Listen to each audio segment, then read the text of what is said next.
Israel kembali menyerang rumah sakit yang ada di Gaza pada Jumat 10 November 2023. Selesai menyerang rumah sakit Indonesia, kali ini Israel menghancurkan rumah sakit Al-Shifa di Gaza. Militer Zionis menggunakan bom fosfor putih dalam serangan tersebut. Dalam video yang beredar terlihat jet tempur Zionis berada di sekitaran rumah sakit. Dari jet tempur tersebut, Israel menjatuhkan puluhan bom fosfor putih ke bagian belakang rumah sakit Al-Shifa. Serangan tersebut mengakibatkan rumah sakit membara hingga kepulan asap putih pekat. Dalam video yang lain terdengar bentrok sengit antara militan Palestina dengan tentara Israel. Adapun bentrok tersebut berada di dekat rumah sakit Al-Shifa Gaza. Bak kiamat, dentuman hingga suara ledakan terus terdengar akibat bentrok sengit Hamas dengan tentara Israel.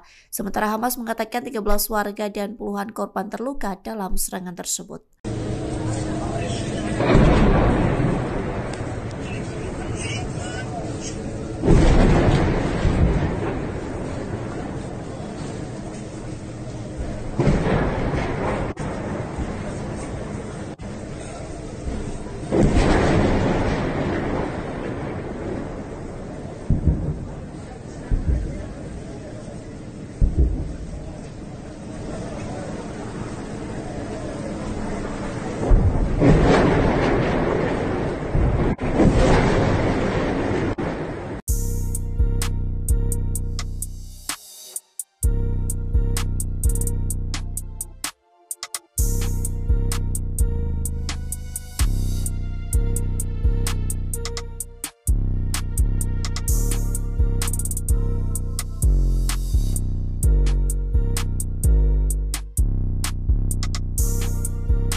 Dalam sebulan perangnya dengan Hamas, militer Israel memilih mengganti strategi. Kondisi itu dilakukan saat pasukan pertahanan Israel atau IDF kesulitan menaklukkan terowongan bawah tanah Hamas. Hal tersebut disampaikan oleh Menteri Pertahanan Israel Yoav Gallant dalam konferensi persnya pada Kamis 9 November. Ia mengatakan IDF mulai menggunakan metode-metode baru untuk menjangkau terowongan Hamas. Dengan strategi baru tersebut, diharapkan IDF mampu menghancurkan terowongan militan Palestina. Gallant pun meyakini tentara Israel berhasil dalam menjalankan misi yang disebutnya unik. Di satu sisi, Hamas merilis video baru yang menunjukkan gudang persenjataan mereka di terowongan bawah tanah. Senjata-senjata itu disiapkan untuk melawan pasukan Israel yang berada di jalur Gaza. Dalam video yang beredar, terlihat banyak senjata roket yang menempel di sepanjang dinding-dinding terowongan. Kondisi ini membuat Israel gelagapan lantaran Hamas selalu memiliki serangan kejutan melalui terowongan tersebut.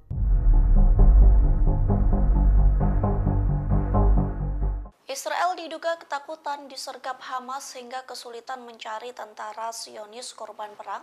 Kondisi ini membuat Israel mengerahkan burung pemangsa untuk mencari mayat-mayat tentara Israel di sekitar lokasi serangan Hamas. Dikutip dari NDTV, hal tersebut disampaikan oleh Otoritas Alam dan Taman Israel yakni Ohad Hatzov.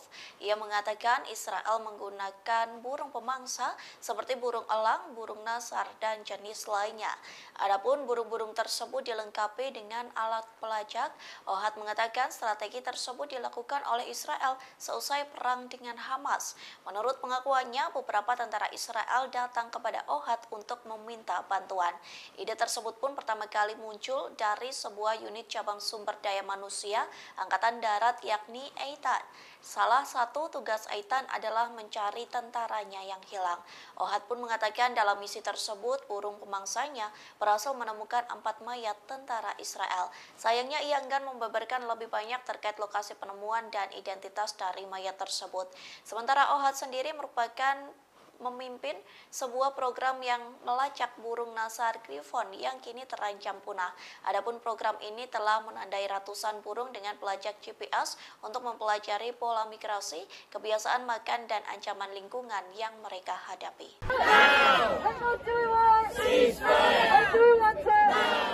Kondisi mencekam dialami Inggris seusai mengirim bantuan senjata untuk Israel melawan Hamas. Pasalnya ratusan ribu warga menggelar demo dengan memblokir akses pintu masuk pabrik senjata Buy System yang diduga menjadi sponsor utama senjata ke Israel. Dikutip dari Tribunnews.com, aksi demo itu terjadi pada Jumat 10 November 2023. Dalam demo tersebut terlihat lautan manusia mengibarkan bendera Palestina. Mereka juga membawa poster bertuliskan berhenti persenjatai Israel. Tak hanya memblokade pabrik senjata Bayer, ratusan ribu pengunjuk rasa akan melanjutkan demo di akhir pekan ini. Rencananya aksi itu akan dilakukan dengan memenuhi jalan-jalan di ibu kota Inggris. Bahkan aksi demo ini telah mendapat izin dari Kepala Kepolisian Metropolitan. Namun Perdana Menteri Rishi Sunak justru melarang warganya untuk berdemo. Hal itu dikarenakan demo tersebut bertepatan dengan peringatan berakhirnya Perang Dunia Pertama. Sunak khawatir apabila aksi demo pro-Palestina akan menimbulkan gangguan dalam upacara peringatan Perang Dunia. Di satu sisi, juru bicara Buy buka suara soal tuduhan pabriknya menjadi pemasok senjata untuk Israel.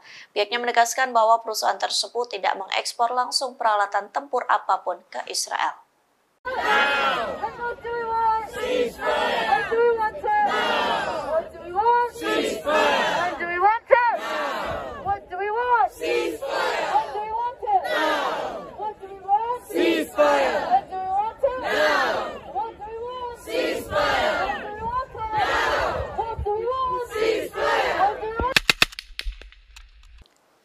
Hizbullah mengaku bangga lantaran berhasil mencapai beberapa prestasi selama perangnya membantu Hamas. Kelompok militer di Lebanon ini mengaku puas lantaran Israel diputakan dalam perang. Kondisi ini membuat tentara Israel tak bisa menyusup ke wilayah garis depan Lebanon. Dikutip dari Al-Mayadeen.net, Israel diputakan melalui 2 fase yang berbeda. Hal tersebut disampaikan oleh seorang perwira Hizbullah yang tak disebutkan namanya. Ia mengatakan fase yang pertama adalah dengan menargetkan pos-pos intelijen, pengintaian, dan pemantauan yang ditujukan pada tepi depan. Sementara yang kedua adalah menargetkan situs-situs utama yang bertanggung jawab atas operasi di Lebanon dan Israel. Hizbullah mengatakan situs yang paling penting adalah situs Jal al-Alam di sektor barat dan situs Al-Abad di sektor timur. Keduanya menjalankan misi intelijen yang sangat signifikan, lebih besar dari wilayah geografis mereka sendiri. Meski begitu, perwira tinggi Hizbullah ini mengaku pasukannya dalam kondisi siap siaga untuk menghadapi setiap tindakan agresi dari Israel. Ia mengatakan pencapaian tertinggi dari Lebanon adalah penarikan sejumlah besar pasukan Israel dari front internal dan selatan ke front utara. Kondisi itu membuat mengurangi tekanan Hamas dan warga Palestina yang ada di Gaza.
Pentagon mengakui pangkalan dan pasukan Amerika Serikat diserang secara bertubi-tubi oleh Irak. Kondisi ini membuat Amerika Serikat tak berdaya lantaran kehilangan 24 tentaranya hanya dalam satu pangkalan saja. Dikutip dari The Hill, hal tersebut disampaikan oleh Wakil Sekretaris Pers Pentagon yakni Sabrina Singh yang mencatat setidaknya pangkalan Amerika Serikat telah diserang sebanyak 46 kali sejak 17 Oktober 2023 silam. Kondisi itu semakin tidak terkendalikan seusai perang antara Israel dan kelompok militan Palestina Hamas. Akibat serangan tersebut, sebanyak 56 tentara Amerika Serikat mengalami luka-luka. Namun mereka sudah sembuh, langsung kembali bertugas di pos penjagaan masing-masing. Sementara tercatat 24 tentara Amerika Serikat tewas hanya di satu pangkalan. Namun Singh enggan membeberkan data rinci terkait tentaranya yang tewas di Timur Tengah. Di waktu yang bersamaan, Singh mengatakan Amerika Serikat akan balas dendam di waktu dan tempat yang sudah dipilih. Meski begitu, Singh tidak menjelaskan lebih lanjut soal rencana balas dendam Amerika Serikat itu.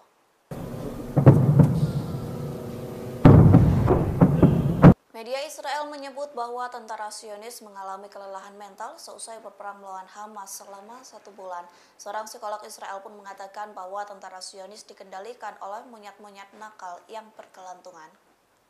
Hal tersebut disampaikan oleh seorang psikolog dari pasukan pertahanan Israel atau IDF yang tak ingin disebutkan namanya. The Jerusalem Post mencatat tentara Israel mudah marah dan bertindak kasar. Perubahan sikap itu terjadi seusai perang panas dengan Hamas. Ia mengatakan pikiran tentara Israel dikendalikan oleh monyet-monyet nakal yang berayun liar dari satu dahan ke dahan yang lainnya. Sementara tentara Israel sendiri hanya bisa duduk diam dan menuruti perintah. Lantas, psikolog itu mengatakan tentara Israel banyak yang terserang kesehatan mental, yakni Attention Deficit Hyperactive Disorder atau ADHD. Sang psikolog pun mengaku pernah bertanya kepada tentara Israel terkait alasan mereka ikut berperang. Mereka merasa perlu berada di tengah-tengah pertempuran karena itu adalah hal yang paling penting dan mendesak. Israel melakukan kebohongan besar di tengah perang dengan Hamas. Kebohongan itu berhubungan dengan data jumlah korban yang tewas dalam perang. Selesai kebohongan itu terbongkar, Israel langsung merevisi jumlah korban yang tewas. Di awal serangan, Israel mengklaim Hamas membakar ratusan warga Israel dalam serangan Badai Al-Aqsa pada 7 Oktober silam. Itulah yang dijadikan Israel sebagai salah satu alasan menyerang Gaza hingga sedikitnya 11.200 warga yang tewas. Sementara baru-baru ini terbongkar kebohongan Israel soal jasad warga Zionis yang terbakar. Rupanya di antara ratusan korban itu bukan semua warga Israel namun milik pejuang Hamas. Selesai kebohongan terbongkar, Israel telah merevisi jumlah korban yang tewas akibat serangan kelompok Palestina Hamas pada 7 Oktober menjadi sekira 1.200 orang. Padahal di awal perang Israel menyebut korban Hamas sebanyak 1.400 orang. Hal tersebut disampaikan oleh juru bicara Kementerian Luar Negeri Israel, Yair Hayat, pada Jumat 10 November. Menurut Hayat, jumlah tersebut direvisi karena mayat-mayat tak dikenal yang sebelumnya termasuk dalam penghitungan kemungkinan adalah milik pejuang Palestina. Adapun alasan tersebut dituliskan Hayat melalui akun X pada Sabtu 11 November.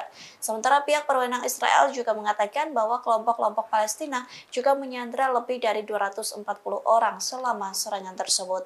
Angka ini tentara Israel dan warga sipil, serta orang-orang dari berbagai negara asing.